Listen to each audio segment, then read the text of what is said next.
Available ಇದೆ. ಚುನಾವಣೆಗಿಂತ ಪೂರ್ವದಲ್ಲಿ ನಾವೆಲ್ಲ ನಿಮ್ಮ ಮನೆ ಬಾಗಿಲಿಗೆಲ್ಲ ಮುಟ್ಟಿಸ್ತೀವಿ. ಚುನಾವಣೆ ಆದ ತಕ್ಷಣ ರೇಟ್ ಬದಲಾವಣೆ. ಇವತ್ತು ಎಲ್ಲ ಕಡೆ ಬೆಲೆ ಏರಿಕೆ. ಆ ಬೆಲೆ ಏರಿಕೆ ಸಮರ್ಥನೆ ಮಾಡಿಕೊಳ್ಳಿಕ್ಕೆ, ತಮ್ಮ ವೈಫಲ್ಯ ಮುಚ್ಚಿಕೊಳ್ಳಿಕ್ಕೆ ಇವತ್ತು ನೀವು ಬಂಗಾರ ಖರೀದಿ ಮಾಡಬೇಡ್ರಿ. ನೀವೀಗ ಕಡಿಮೆ ಡೀಸೆಲ್ ಉಪಯೋಗ ಮಾಡಿ, ಕಡಿಮೆ ಪೆಟ್ರೋಲ್ ಉಪಯೋಗ ಮಾಡಿ, ಊಟ ಕಡಿಮೆ ಮಾಡಿ, ನೀವು ನೀರು ಕಡಿಮೆ ಕುಡೀರಿ, ಅಡುಗೆ ಮಾಡಬೇಡಿ.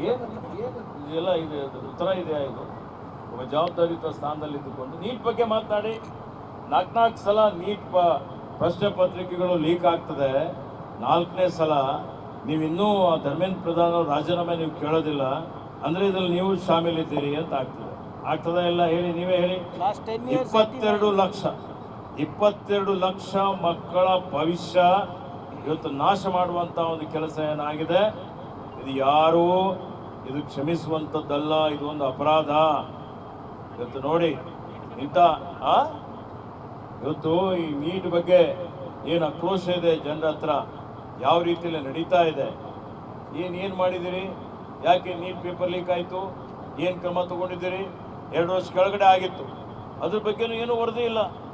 ಬಾಂಬ್ ಬ್ಲಾಸ್ಟ್ ಆದರೂ ವರದಿ ಇಲ್ಲ, ಪುಲ್ವಾಮಾ ಆದರೂ ಅದ್ರ ಬಗ್ಗೆನೂ ಜನಗಮನಕ್ಕೆ ಬರೋಲ್ಲ. ಏನಾಯಿತು, ಯಾಕೆ ಆಯಿತು, ಯಾರು ಕಾರಣಕರ್ತರಿದ್ದಾರೆ, ಯಾರಿಗೆ ಶಿಕ್ಷೆ ಆಯಿತು ಅದು ಗೊತ್ತಿಲ್ಲ. ಬರೀ ಜನರಿಗೆ ಮರಳು ಮಾಡುವಂಥ ಕೆಲಸ ನಡೀತಾ ಇದೆ. ಈ ವಿಡಿಯೋ ನಿಮಗೆ ಇಷ್ಟವಾದಲ್ಲಿ ಲೈಕ್ ಮಾಡಿ, ಶೇರ್ ಮಾಡಿ, ಸಬ್ಸ್ಕ್ರೈಬ್ ಮಾಡಿ.